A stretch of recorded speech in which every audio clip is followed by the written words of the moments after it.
Hey there! We'd love for you to hit that subscribe button. By subscribing, you're helping us spread the word and connect with more amazing people like you.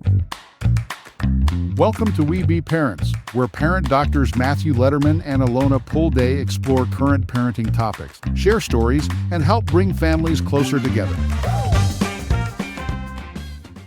Hi, I'm Dr. Alona Pulday. And hi, I'm Dr. Matthew Letterman. Before we dive into today's topic, Matt, how are you doing? I am doing well. I'm enjoying our Saturday evening recording sessions. I know, our date night, right? We Here we are. I know we laugh, but it's fun to sit here and talk to you and connect. Yes. You know, the kids are doing their little theater classes and the house is so quiet. I know. Yes, it is fun. I'm actually really enjoying it too. And it's relaxed and we don't have anything else, on the shoulders of thinking of, I got to get to that now. So it does feel very spacious. Yeah. Today we're talking about spaciousness, but in a different capacity a little bit.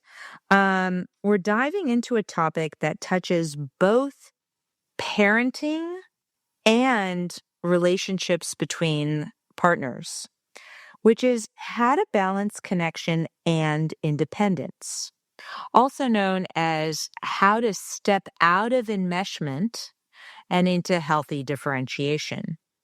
An enmeshment is where, almost like the word sounds, right? You're enmeshed together with the other person, and there's not that clear differentiation between you and that other person and your feelings and needs and their feelings and needs. And sometimes people go to the other extreme, which we would, complete independence almost to the protective level, right? And really trying to find that balance where you're not independent, where you walk around saying, I don't care or need about anybody else, to enmeshed where, my life is almost partially directed or affected by what happens to the other person. Yeah. I like to think of it as it's not just about me and it's not just about we. It's how do I find the me in the we, so that I'm constantly checking in on myself, but also caring for the connection and the relationship. And I think that's really important. And it sounds so intuitive and kind of like, yeah, of course, but it's really hard to do. I think a lot of us either tend to one extreme or the other, whether we protect our independence at all cost, or we grew up in families that were so enmeshed and proud of that enmeshment, right? That was a badge of honor, that enmeshment. And so that kind of became embedded in how we should be showing up. Now, I know I have a challenge with this. I grew up, there was a lot of enmeshment. And then what I found was I went to the other extreme of independence, where I didn't want to get close to anybody because for me, being close meant my feelings and needs would get suppressed or not cared about or trampled on. So it felt very threatening. And I think a lot of people, a lot of clients we work with, where they have trouble connecting in relationships and they pull away and withdraw or find something wrong with the other person because there was that history of enmeshment, and they think of a loving relationship as potentially dangerous. And then when you do finally get past that and connect with somebody, you could then go to the other, back to that enmeshment dynamic. And that's my continued growth is I got over the independence where I was all by myself and keeping everybody at arm's distance to now really, trying to make sure that I can separate my feelings and needs from yours and the kids. Yeah. How about you? I'm putting myself out here. I think I was the opposite. I didn't know there was an independent. I was like, oh, I could be independent too. We grew up so enmeshed in one another. That was just like the norm to lift your head up and say, there's a me in this picture. That was a revelation in my 40s. Way after I had kids, and was like, wait a minute, my whole life revolves around them. Is that the way it needs to be or should be? or does it have to be? So yeah, completely the other end. Um, but I think, based on letters from our listeners, it doesn't seem like we're alone No. in this battle. Yeah, so we have a couple of here. But before we jump into the letters, we got to ask people to subscribe and share this podcast. Please help us out by clicking that subscribe button, and that'll help us be able to come back here and do this over and over again and spread the word. So, All right, so now it's time for letters from our listeners, where we explore real life questions from other parents like you. so the first letter says, "Dear Weeby parents, I love my child so much, but sometimes I feel like their emotions completely take over my world. When they're upset, I can't focus on anything else. I know I need to give them space to handle their feelings, but it's so hard not to jump in and fix everything. How do I stay connected without losing myself in their emotions?" I might have sent this one in. Is that from you? Well, it sounds like me. Gosh, yeah, I mean, I can only imagine the number of parents who experience this. We have now two tween daughters entering one very, very near her first teenage year, but already, hormones are raging and mood swings and drama at school, and it's like a roller coaster that I'm on with her regularly. So yeah, I empathize and sympathize with this particular letter. Yeah, it actually reminds me of this funny. I was walking out with Kylie today, and I said, "Oh, do you want to get a jacket? Because it's hot out there." She goes, "Don't harp on me, Dad." I was like, "Whoa." Okay. I go, "Oh, so you don't want me to offer a jacket? That feels like harping." And she goes, "Dad, I'm a teenager. I don't know what I want." Well, good noticing Kylie. That was at least some accountability. Yeah, so that makes two of us. None of us know what you want.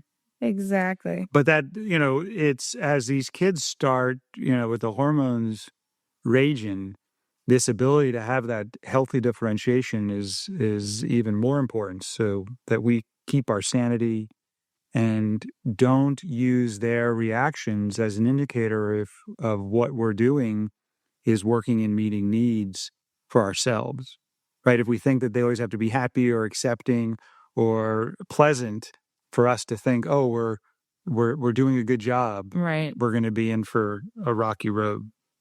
Oh, yes. In fact, I am looking at another letter that actually addresses just that. Dear Weeby parents, now that my teenager is pulling away and wanting independence, I feel kind of lost. I've spent so many years being their go-to person for everything. How do I let them grow up while still being there for them? Is it normal to feel so afraid of this distance? Oh, what a vulnerable um share there. One, the desire to give them space to grow up, and then the other feeling real fear around that distance because it's so different from how it had been in the past. And then in light of what you just shared, where I don't think Kylie's alone in having no clue what she wants, and with the hormones oscillating, it might be one thing one minute and a completely different thing another minute.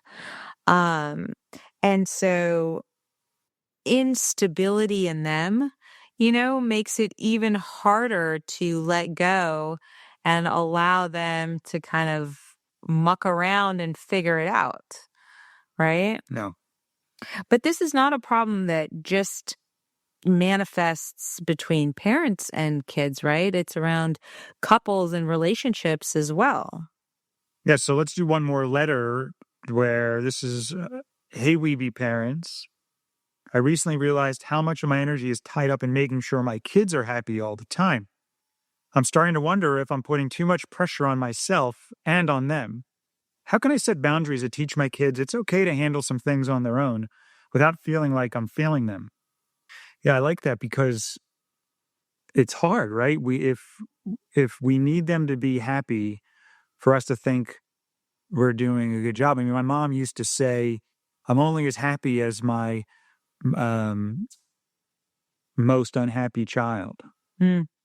All right. Like she couldn't get, if her kid was struggling, she was struggling and she couldn't differentiate. And that's something, she's still working on herself. She's pretty open about that. I mean, even, in marriages saying, hey, if I have to, pick between my kids and my partner, I'm picking my kids all the time. And I think it almost teaches an instability, even though it's coming from a real loving place, because you care and love you love your children.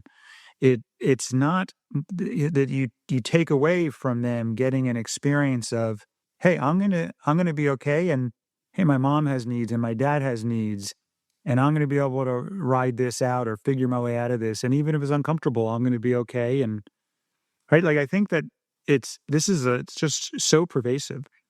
I completely agree. And as I mentioned before, and the reason that I had mentioned it before, I thought that was the letter that you were going to share, but is that it's so pervasive, not just between parents and children, but among partners and as well. And this particular letter, hey, we be parents.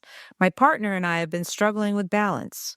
I feel like whenever I try to take time for myself, they feel hurt or rejected, like I'm pulling away. But I also feel overwhelmed trying to meet all their needs. How can we create more space for ourselves while still feeling close?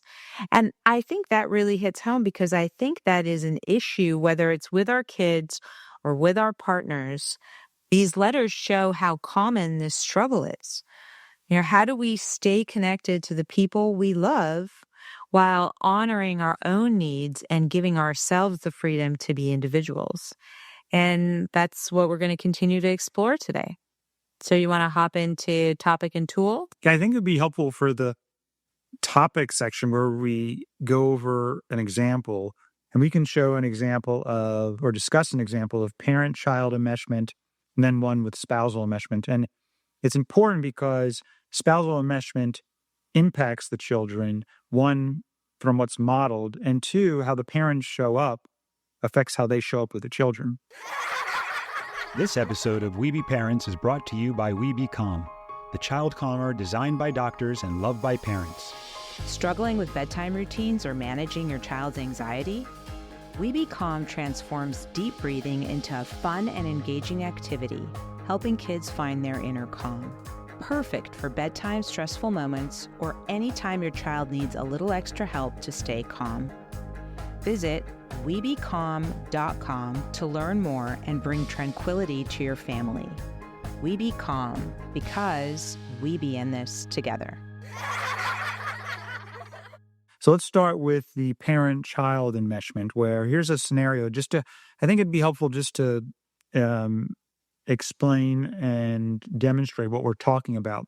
So a parent's teenager is upset about a breakup and says, I can't believe they dumped me. I'll never be happy again. So an enmeshed response would be something like, the parent feels their heartbreak so deeply that they cancel their plans, they spend the entire night worrying, they repeatedly ask the child if they're okay. The parent might even try texting the ex to try and fix the situation. So, or if they know the parents of the ex, then it's a phone call to the parents. Right. It's very much, getting into the business there versus a healthy differentiated response, which might be the parent validating the teenager's feelings, but also maintaining their own boundaries. So, for example, the parent could say, hey, I'm so sorry this hurts so much. It's completely okay to feel this way right now. And I'm here if you want to talk more about it later. But I also know that you're strong enough to get through this. And then internally, the parent can even say to themselves, their pain is real, but it's not mine to carry. I can support them. I don't need to absorb their pain. And that's really important because the impact of enmeshment is where the parent becomes so consumed by the teenager's emotions, it leaves no space for their own needs or boundaries.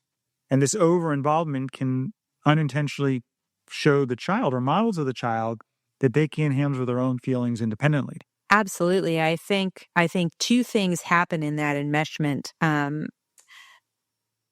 There are no boundaries. The child does not learn resilience. And that ability, you named it in the second part, which is, I know you're strong enough to handle this. Doesn't feel good, but you have the strength to come out of this. This is not the end of the world, right? And you don't have to use those words with them because that's probably going to stimulate some upset because they are feeling like Right. it's the end of the world. So, And I think it depends on if you're defining a good parent or competency as your child doesn't feel unpleasant feelings, or if they have unpleasant feelings, they go away as quickly as possible, or you make them go away, whatever that even means, versus competence as a parent is helping them develop skills where they can show up in the world and be successful in society on their own without you, where their authentic self can show up and you can be authentic about what your needs are. And there's space for all of that to show up.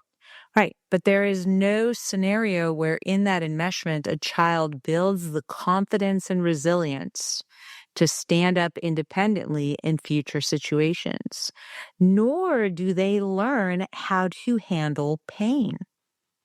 That whole enmesh thing is my child is in pain. I'm in pain. It's so uncomfortable. I want to get rid of it for me. The only way to get rid of it for me is to get rid of it for them, versus sitting with that pain, mourning whatever the situation is, right? And then coming out the other side.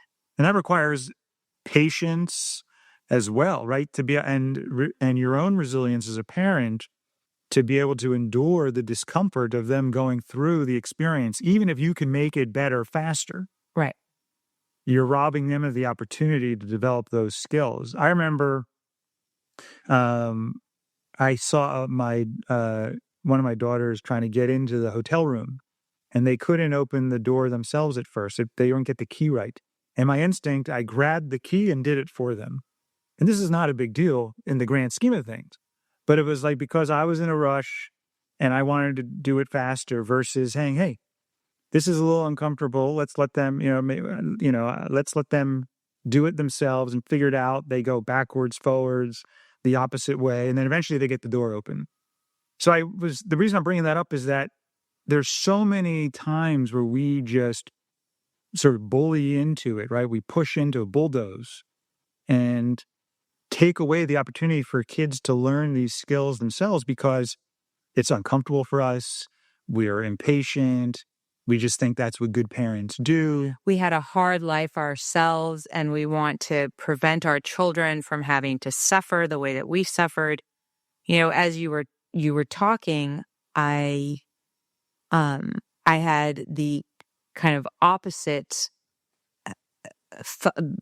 thought and emotional experience, which is remembering how growing up, my dad was always that hero. He was always a safety net. And I came to really depend on that.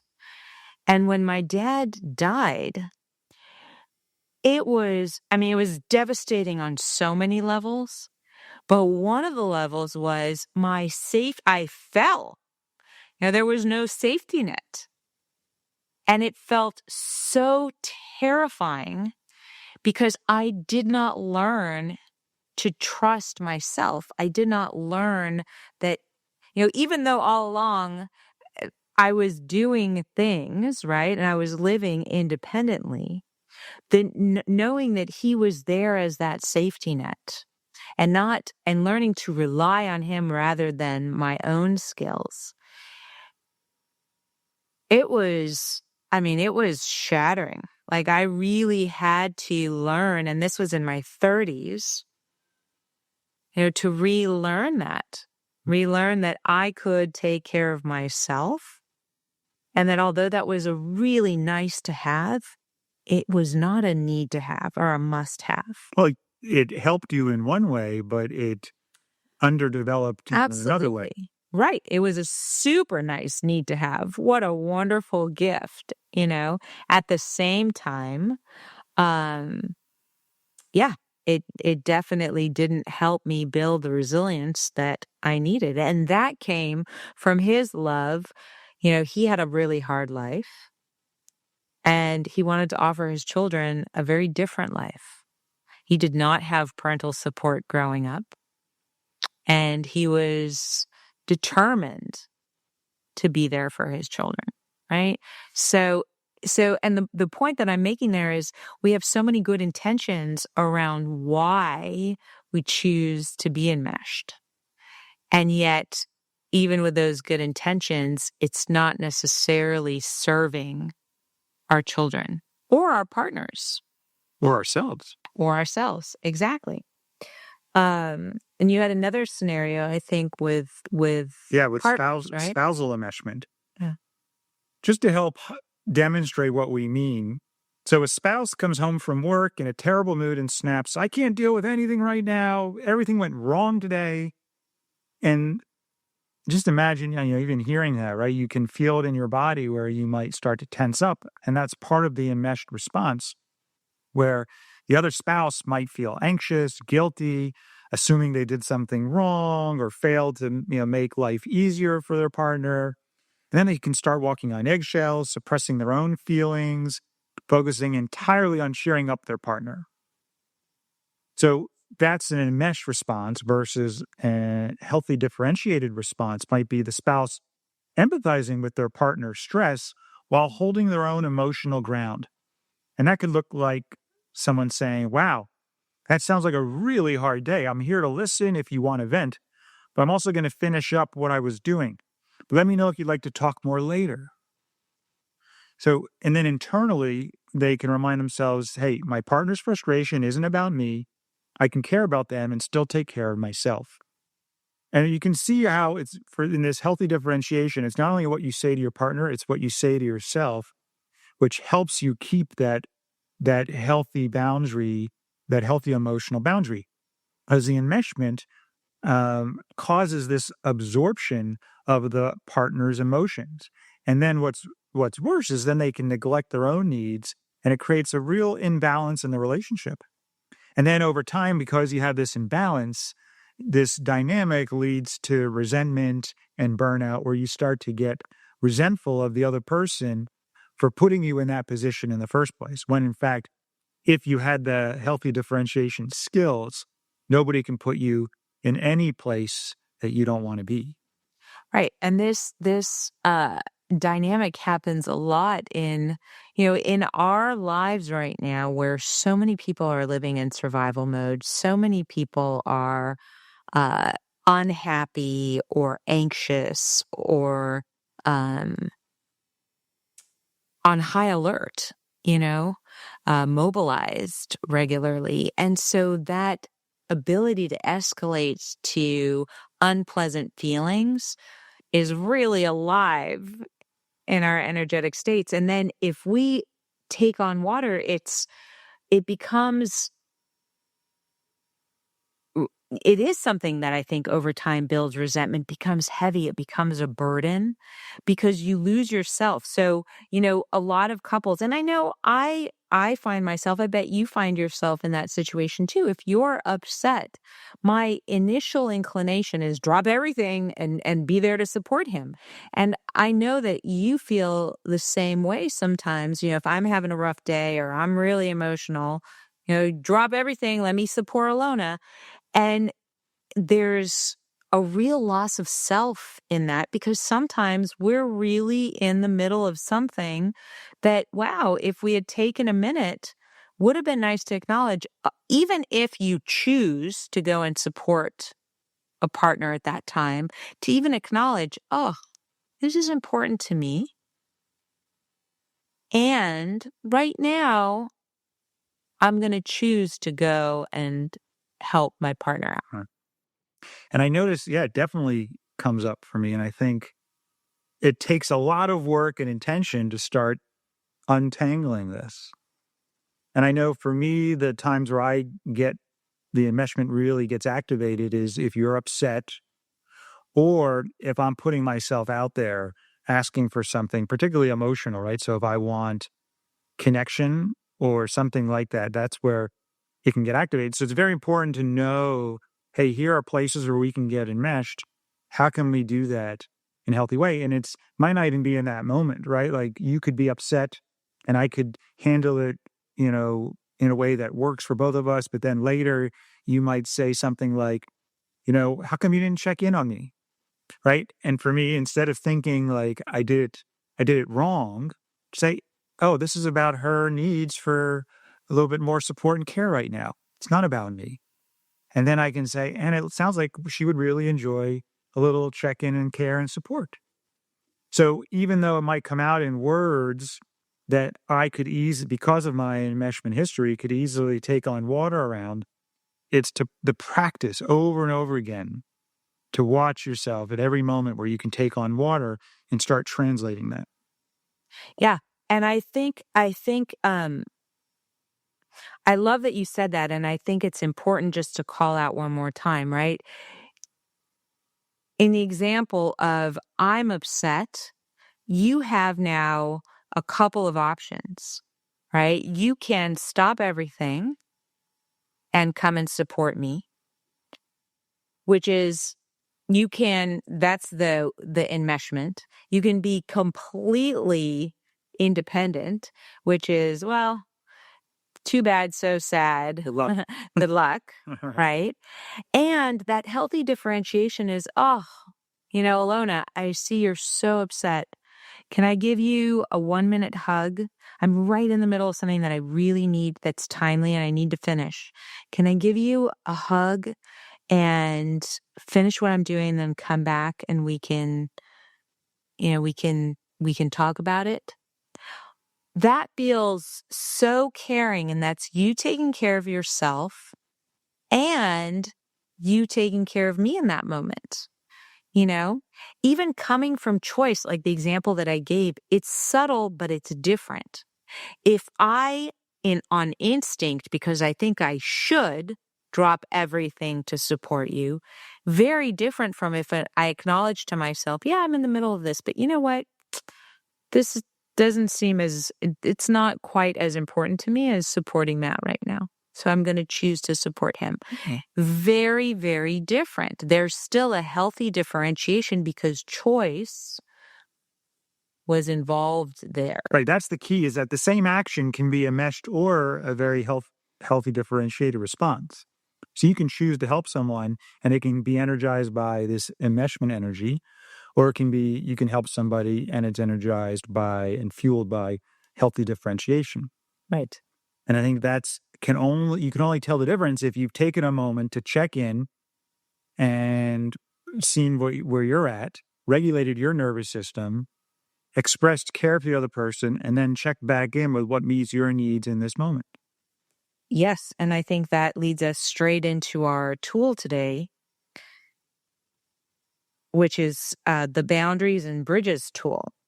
And it really helps you to connect with others while honoring your own needs. So the purpose of the tool is to help you balance two key aspects of healthy relationships. The first one is boundaries, which is protecting your emotional space and honoring your needs. And the second one is bridges, which is staying connected to others with care and empathy.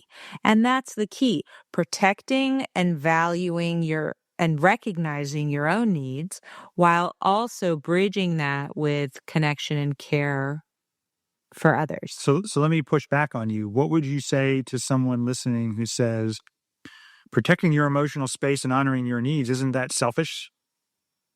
Shouldn't you be caring about your partner who's hurting right now?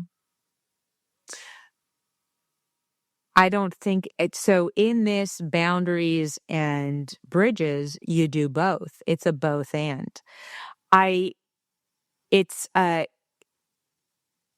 not caring for someone else by becoming selfless. It's caring for someone else and caring for yourself. Exactly. So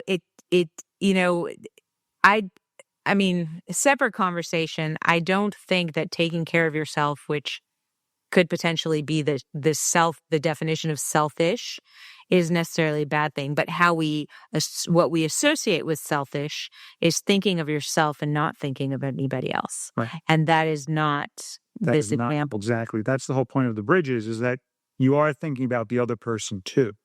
Right. Selfish, the way when people use that term, is usually around caring about yourself and not caring about other people. Right. But you can care about someone else and not lose yourself in that other person as well. So do you want to share some of the steps to Yeah, down so bridges? the first step is to set the foundation, which is a pause. Before reacting, you just take a moment to ground yourself. And imagine laying this strong foundation and just ask yourself, what's happening for me right now? Am I feeling guilty? Am I feeling pressure? Maybe I'm feeling tension and nervousness, because for people who have a history of being enmeshed, that's likely going to come up if you're starting to work with this. So imagine taking a breath and just noticing if you're feeling those feelings. Look for tension. Where is that in your body? Are you feeling overwhelmed? Or maybe you're feeling calm. And then after you've set that foundation with the pause, you want to build the bridge, which is acknowledge. Acknowledge the other person's feelings or experience. This is the first plank of the bridge that connects you. And you can say something just as simple as, I can see this is really important to you, and that I get that. So make sure you acknowledge them. That's a part of the care. So do you see how you checked in with yourself? You acknowledge the other person. Here's the bridges. And then mark your boundary. This is where you're reflecting. Check in with yourself. So again, you're going back and forth, myself, them, back to me. I'm checking in and clearly identifying what do I need in this moment? You can ask yourself, what do I need to stay calm and balanced right now? What's true for me here? Right? This is part of our authentic self showing up. And then offering the connection would be the next step, and this is the response. Share a response that honors both your boundary and the bridge to the other person. Be clear about what works for you. For example, I want to support you, and I also need to take a few minutes before I can help you. So you see how that's caring and it's honoring me. I'm holding both, not one or the other, one at the expense of the other. And then reinforce that bridge. Follow up. Check back in after some time to strengthen the connection. This step really shows care and maintains trust, that that person is not being abandoned, that they matter, that there's care for them. And it can be as simple as, hey, I know earlier was tough. How are you feeling right now? Do you see how it's not this complex, long-winded. It can be very fast but you're holding yourself and them back and forth, checking in, and then following up. So can I just summarize what I think I've go ahead. Okay. So the first step is to pause, to really take a moment to ground yourself and ask, what's happening for me right now? The second is acknowledging what's happening for the other person. I can, even as something as simple as I can see how important this is for you. So pause, acknowledge. The third one is reflect. Check in with yourself, really examining what is true for you in the here and now. Number 4 is responding. So sharing a response that honors both your needs and theirs. And then following up, which is checking back in. All right. And do you see how if you try to respond, which is step 4, before you've paused, checked in with yourself, acknowledged them, and reflected on what you need, you can't create that healthy differentiation. And too often we jump into wanting to respond step 1, and that's where the mess starts. Right. So do you want to give an example situation here where we just sort of show the steps here? For example, we could use the partner coming home stressed and snapping. I can't deal with anything right now. Set the foundation. Step 1 would be taking a deep breath, noticing, feeling maybe a little anxiety, a little tension. Build that bridge. Step 2, wow, it sounds like you had a really tough day, and this really matters to me too. I can hear how hard that was for you. Then step 3, mark your boundary with reflection. I need to take care of myself while also being there for him. Okay, I'm aware of that now. And step 4, offer that connection. I'm here if you need me. If you want to vent, let me just finish what I'm doing and I'll come check in on you a bit. And then reinforce that bridge. Step 5, check back in later. How you feeling now? Do you still want to talk about anything? Yeah, I love this. And I can see the scenario playing out, one partner is making dinner while the other one comes home from work upset and having a really bad day. And the partner who's making dinner has an instinct to just stop everything to support this partner and or, walk on eggshells to make sure the partner doesn't get even more upset, right? Exactly. And what I'm hearing is that the opportunity here is to pause. Ooh, I hear it that my partner's upset, but I'm in the middle of dinner and I really like to finish making dinner. All right. Acknowledge. I acknowledge, ooh, I see that you're really upset. Sounds like you had a really rough day. Reflect. Yeah, I really want to finish dinner. So, I'm hearing, what a rough day you've had, and I would love to support you. I'd love to finish dinner. I need another 10 minutes, and then can I come in and we can talk about it? You can't even share, hey, I'd really like to finish dinner. I have about 10 more minutes. Is this something that you're feeling tremendous urgency about?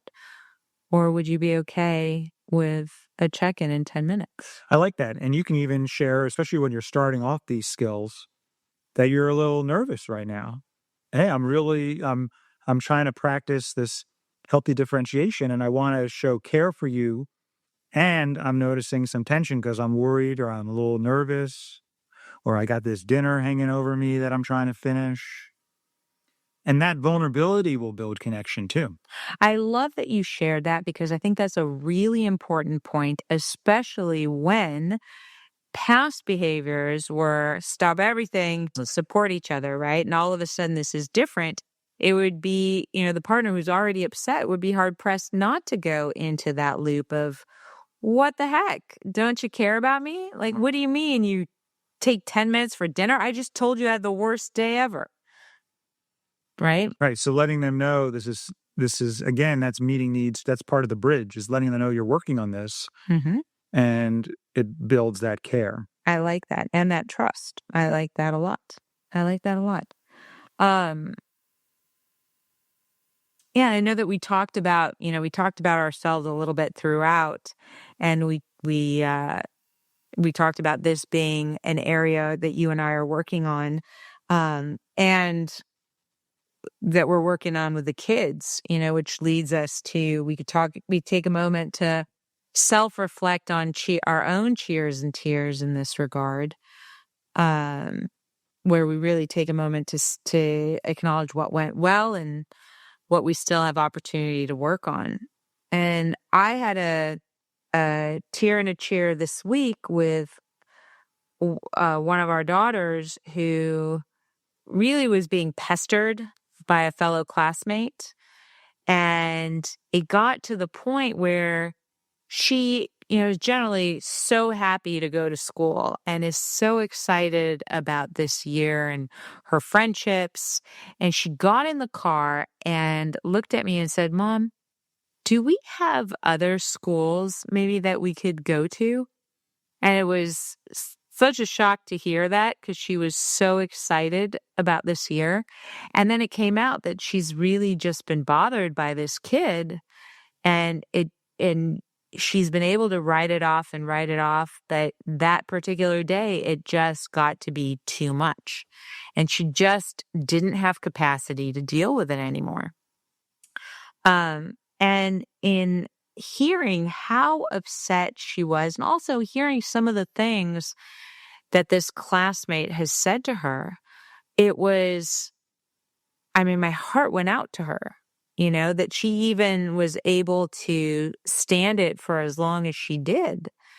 And we talked about strategies for the next day, how to approach this person and stand up for herself. And she did, and it didn't go well. And she called us and um and asked for help, asked us to come in and talk with her and the principal.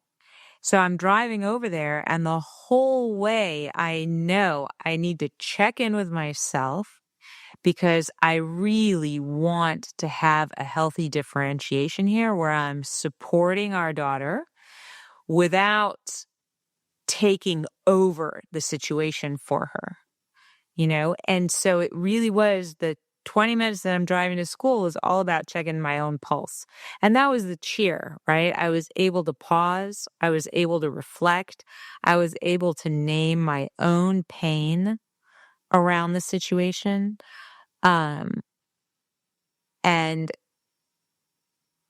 and I was able to think of her and what we're working on as a family and how important I know it is for her to also be confident and step up with her own agency. So honoring that as well. And it actually went really well with the principal, and our daughter was able to share what was going on, and I felt like there was a healthy support for me without a complete consumption and takeover by me.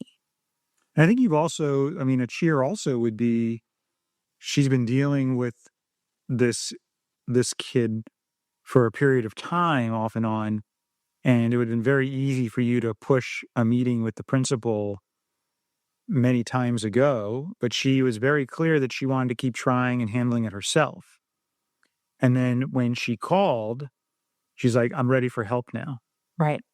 And you still were able to sort of titrate your intensity, right? Because you could have gone there and nuked the school and the kids and the whole, their family and everything. Thank God I had a 20-minute drive. Right. So that, I think that's a cheer also, right? Yeah. It definitely reflects an active effort around that healthy differentiation and modeling that for our children and really encouraging their own agency and their own self-advocacy.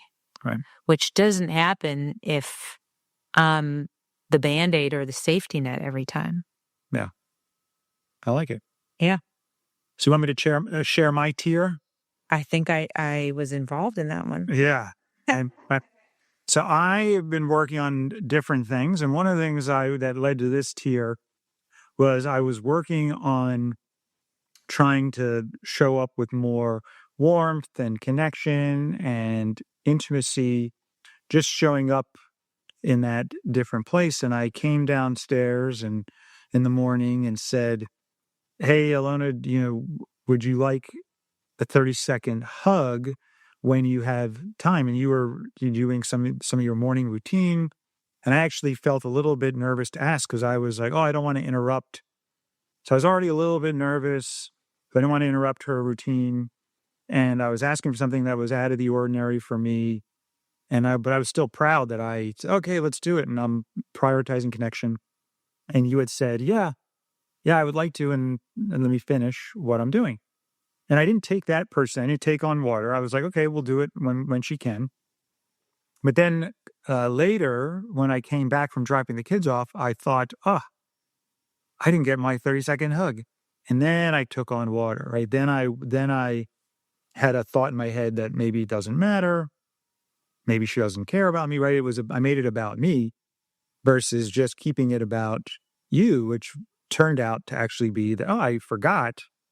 And I got wrapped up. There were a bunch of things that morning. You had an early client on top of it. So it was a particularly busy morning. And you would love doing 30-second hugs in the morning. And you really enjoy that. But do you see how the enmeshment was me going into that hurt place and saying, she doesn't matter, it doesn't matter to her. So that's my tier around that. And then the cheer is that we were able to talk about it later and we were able to connect around that. We actually created a new strategy. You were able to help hold my nervousness for, interrupting, which comes from childhood stuff, right? Just not wanting to cause problems and it has nothing to do with you, but you get to enjoy that nevertheless, right? But it's a cheer for me because of not only did we navigate it, but we were able to call it up. At least I didn't stay in that hurt place, brought that out, and then we came up with a strategy that works really well. Yeah. And it gave us a really great opportunity to practice that healthy differentiation versus past enmeshment. Right. Because in the past, I would have jumped up and given you a hug regardless of what I was doing. Right. And then I think that does kind of, somewhere down the line, even if it's deep, deep and subconscious, build a resentment. Because it's when I don't honor my needs, but I can't own that, it's going to project as you're not honoring my needs. Right. I'm not protecting your autonomy. Right. Right. I'm forcing you almost. And then you'll either feel guilty for not doing it or annoyed that you have to do it. Bringing it home.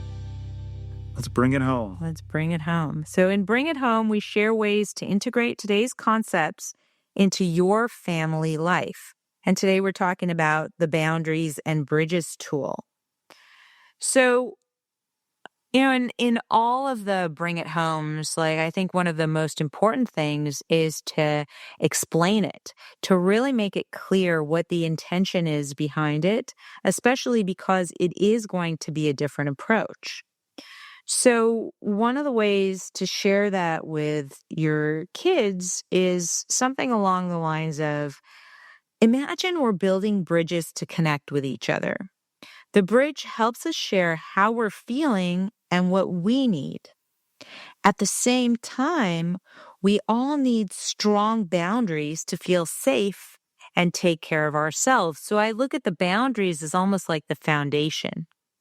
And the bridge is what actually extends out and connects two sides. And I think both of them are important. And how would you explain boundaries to younger kids? I think the way that I would share boundaries is a way to think about the things that I need and also think about the things that you need and find a way that works for both of us. Yeah. So how to be aware of what you need and what they need and care for both without the pressure to prioritize the other person's needs. Right. And it might not be in the strategy that so for example, let's say one of our kids wants help with homework and I'm busy with something else. So the strategy might be to show them care and to support them, but not helping them with their homework per se, right? So I think that's important too. It's not always in the way that they may want it at that moment, because that might not work for me. Exactly. And I think asking them, say, hey, are you interested in trying this out with us and practicing this with us? Having that family meeting or just talking about how it's okay to take space and express needs. One of the things that would be helpful to ask is just saying, hey, how can we build bridges to stay connected while respecting each other's space? I think that's another great way to define boundaries is building bridges, yet respecting each other's space. And I think that invitation, when you introduce it to your family, is that invitation to collaborate around it. I've even, the next part of bringing it home includes modeling it. And that's something I've been working on.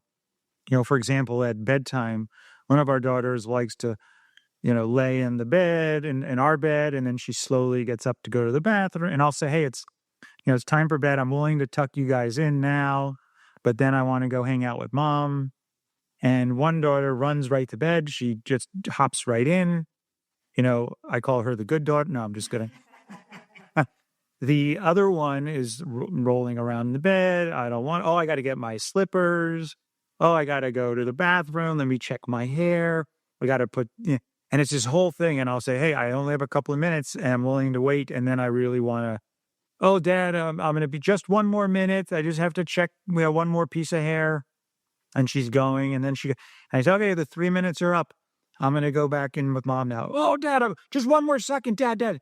And I was like, no, I'm very clear. I was willing to wait 3 minutes and now I don't want to anymore. Dad, why do you have to wait? Why what's the big deal? It's only another minute, right? So she's very good at trying to overrun my boundaries. And it's for me, then I used to get very resentful and irritated. And I'd say, why are basically mad at her for not helping me keep my boundary through judging her versus, yeah, I get it. So again, her reaction, keep it separate from me. Oh, she really wants to take her time. She wants to still be able to be tucked in. And that doesn't work for me. And then I can still be loving her and say, yeah, I get it. You really want that. And, we can do it again tomorrow night. But tonight I'm going to go with Mom. And then I have to be okay with, she'll look really upset or she might even say, I don't think I'm going to give you a kiss goodnight then, Dad.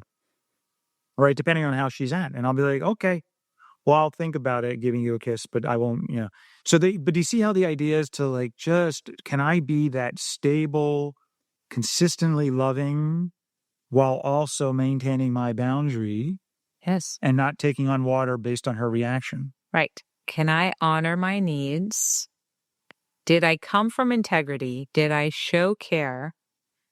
And am I honoring my needs and not be governed by their reaction? Yes. So it's hard. It's quite hard. And I think it's important for building an even stronger and more connected relationship. Yeah. And I think getting language where, I hear that you're upset and that matters to me. But I also need a moment. And, before I respond, because I really want to be calm. So again, you're getting that pause or, hey, I'm feeling frustrated and I need some space to calm down before I talk about it. Because that's the most important thing. Just create some more space so that you can check in with yourself and figure out what you want and what you're willing to do joyfully versus what you're going to do because you think you have to resentfully. Yeah. And I think modeling it is so important because there's no way for children to learn to take up space in the world unless they're seeing that it is okay to take up space in the world in a caring and compassionate way. No. That doesn't equate to being selfish. Exactly. And practicing this, not only modeling it, but practicing it. I like also doing a reverse role with Kylie, for example. I'll say, you be Dad, and I'm going to be you getting ready for bed. And I want you to be Dad where Dad wants to go hang out with Mom. And he's willing to give another 3 to 5 minutes. And after the 3 to 5 minutes go off the timer, he wants to leave regardless of whether the kids have been tucked in or not. And then she gets to experience it as the parent. And I'll do all this stuff as the kid, which is quite fun to be like, oh, I got to go to the bathroom. Oh, I got to check my hair. I think I'm hungry. And do all that stuff. And I get to see how she responds. And I say, hey, but I want you to respond with a boundary that's caring about me, but also honors your desire to spend time with Mom now. And it's really fun because she gets to get a firsthand experience of it from the other perspective, as well as we get to practice it together. Mm-hmm. I love it. And then whenever there's a boundary, especially these warm boundaries, right, where there's a lot of care, I celebrate it. Great job, telling them, great job sharing your needs, right? Whenever someone talks about their boundaries, when they're going to say, ask them to actually call it out. Say, Dad, I'm building a bridge, but I'm also telling you what I'm needing, and this is what I'm needing, but I want you to hear the care. Did you hear it? Yes, great job. And we're high-fiving. We love to do that, right? So really reinforce when people are doing it and call it out. Call it out when you're doing it. You can say, hey, I'm checking in and I'm built, here's that bridge. But, it's so helpful to call that stuff out. Just one last thing. What is the one last thing, Alona? Yeah. And I love this, is healthy differentiation is the ability to separate the me from the we while nurturing both. Your experiences and feedback are invaluable to us. Please email us at parents@webetogether.com with your own cheers and tears, as well as any questions or stories you'd like to share. Thanks again for joining us today, and we look forward to connecting with you next time.